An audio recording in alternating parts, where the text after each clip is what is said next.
Thanks, Bruce. Hi, everyone. I'm the product manager for Advanced Payroll. The Advanced Payroll mission is to deliver a trusted solution that makes simple work of getting payroll right every time by connecting data, people, and processes across the platform for ANZ businesses with 50 to 1,000 full-time employees. Now, how are we going about doing that? We're building connected workflows so that we can increase productivity. We're keeping up with compliance changes so that we can provide certainty, and we're connecting payroll to other processes so that we can bring to life the value of the platform. We're also reducing time to value for new customers through transition tools so that it is easy to adopt the product. Today, we're going to look at the PaySuper initiative, which touches on many of these areas. Advanced Payroll clients in Australia have access to the PaySuper service as part of their subscription. It is intended for single entity customers, in other words, a single business or ABN.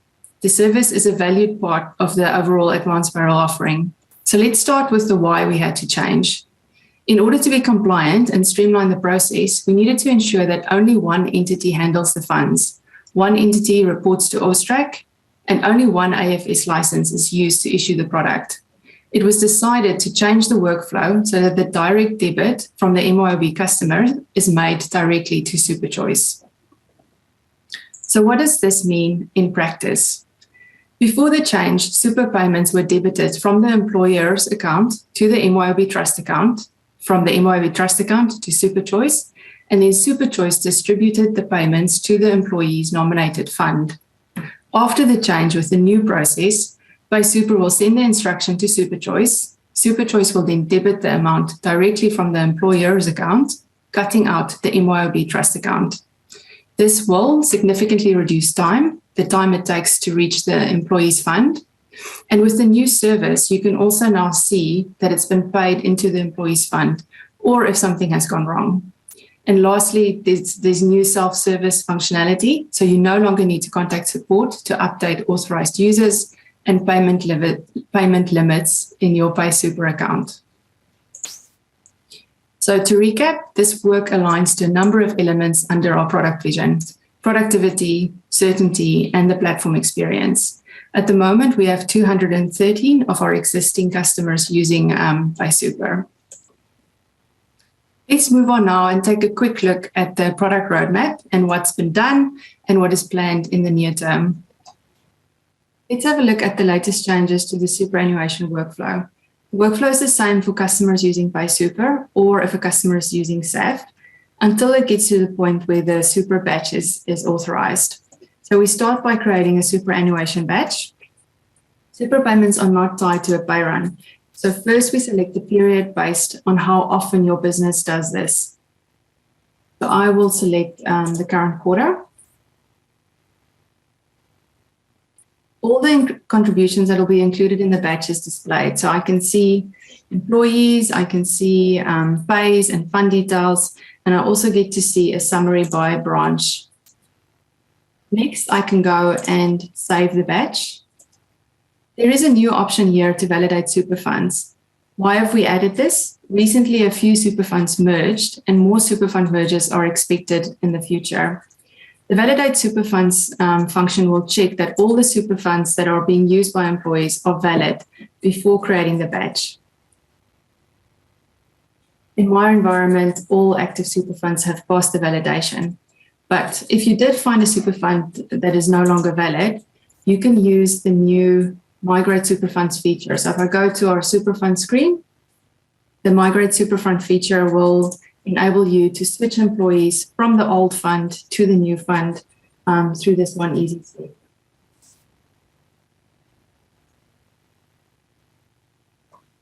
In my case, I don't need to migrate any employees, so I can go ahead and create the batch.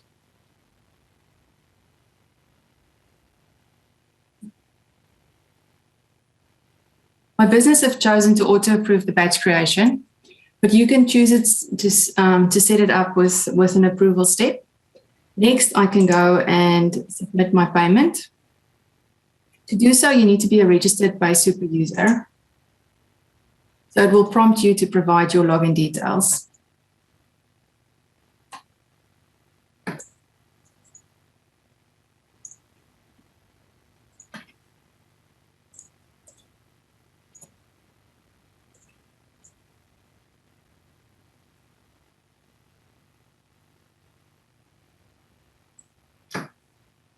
The authorizer will receive a one-time code, which they can then enter here. So I can go and authorize the payment. Enter the one-time code I've received via text.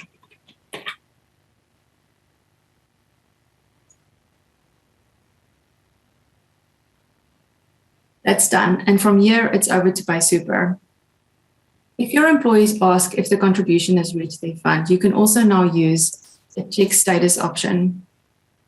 This will tell you, will change the status to completed if it's reached the employee fund, or it will show payment failed if there's a failure downstream. It does take a few days for the funds to reach the employee, but this is a really handy function if you have employees coming back to you to say that that they're not seeing the contributions within their funds. Great, so that takes us through the workflow. As you can see, from an end user perspective, it's very similar to what they would have done before, but behind the scenes, it's really streamlined this process, which has given us the benefits we looked at earlier.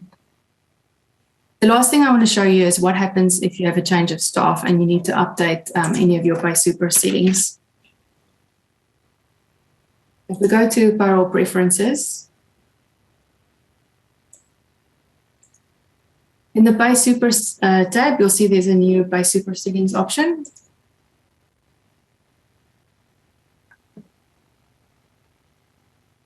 You need to be an authorized user to make changes, so it will prompt you to capture your login details.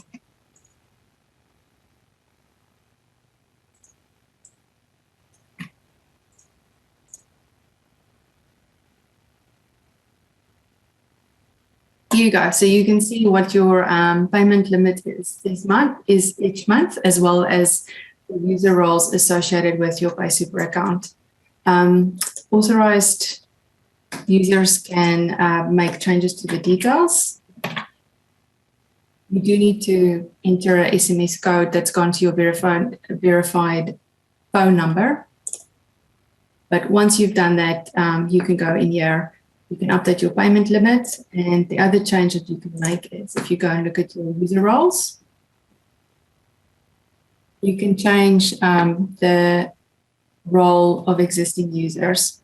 None means that you've removed their right to prepare or authorize super payments. Creators can prepare but can't authorize. Authorizers can prepare and authorize super payments, and PaySuper administrators can update PaySuper settings as well. On the roadmap, there's three things to call out. Firstly, performance. Last quarter, we spoke about performance improvements regarding the completion of payslips. We've also improved the performance of importing timesheets, but this is not available in a release yet. At the moment, we are testing the improvements in customer sandboxes.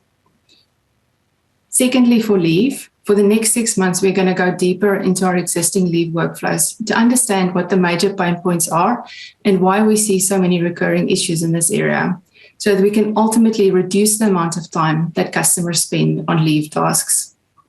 And third, but not last, onboarding.